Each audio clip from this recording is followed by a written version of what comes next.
When some people see my illustrated journals, they say, "Wow, that's great. I could never do that."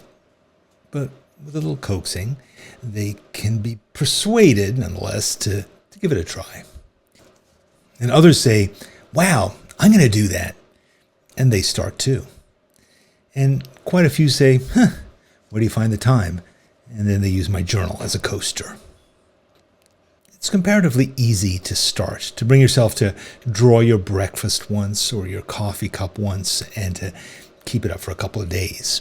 Now, ideally, those first few days infect you with a fever and you're compelled to carry a long series of sketchbooks around with you for the rest of your days. But more likely, your initial passion could wane. You'll forget to do it one day, you'll give into resistance the next, and then you'll feel like you've broken the chain, that the narrative is lost, that a month's gone by and you drop it altogether. Why? Well, often it's because you're disappointed with your drawings. You may say you don't have the time, you forgot your sketchbook, you grew bored, but it's really because you aren't that impressed with your drawing skills. You haven't made something that looks like art. I don't think that illustrated journaling is really about doing great drawings. You're not out to make something that you could frame or give as a Christmas present. I'm not really into doing the sort of exercises on perspective and tone and the kinds of things that you see in most drawing books. Exercises that move your skills to another level technically. Not that you shouldn't do them if they're fun or if you have some other goal in mind, but I don't think that they're essential for the true purpose of illustrated journaling. So what is that purpose? Well, it's to celebrate your life. No matter how small or mundane or redundant, each drawing, each essay, each little note you write to commemorate an event or an object or a place makes it all the more special. Celebrate your hairbrush, and it'll make you appreciate the intricacy of the bristles or the miracle of your lost hair, the beauty of you. I mean, it sounds sappy, but it's in there.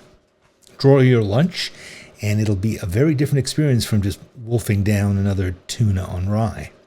If you take your time, and we're talking maybe 10 to 20 minutes here, folks, and you really study that sandwich, and you look at the nooks and the valleys and the crinoline of the lettuce and the textures of the tuna, you'll do a drawing that recognized the particularity of that sandwich.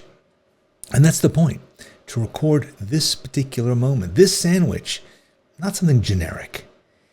And if you approach it with that attitude, you'll create something unique.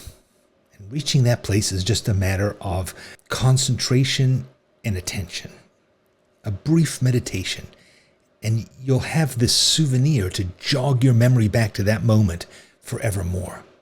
Imagine if you can keep doing that, keep dropping these little gems in your day, recognizing the incredible gift that you're given each morning upon awakening. You'll be a millionaire.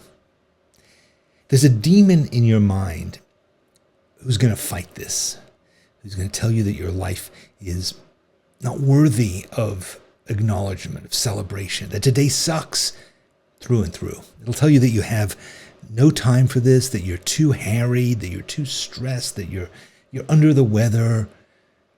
Which brings me to Mary Beth, who wrote to me from Nebraska, where she just had emergency eye surgery. And for 2 weeks, all she could see was the floor. But that didn't stop her. She drew all of her visitors' feet. She pulled art out of that tragedy. She celebrated her visitors. She created a positive memory that she'll have to cherish long after her vision is back to normal. Her nightmare became a lesson. You know, I've encountered my own fair share of obstacles in life, and my regret is that I didn't celebrate all of them. I can't say it often enough. Life is short. Art is long. Get the habit. what I just told you about is based on an essay that I wrote, an essay that I send out every Friday. And I would love to send it to you and to send you another essay next Friday and so on. Essays that I hope will inspire you, amuse you, make you think, and you can get them for free. Just go to dannysessays.com and sign up today. And then come back and watch another video.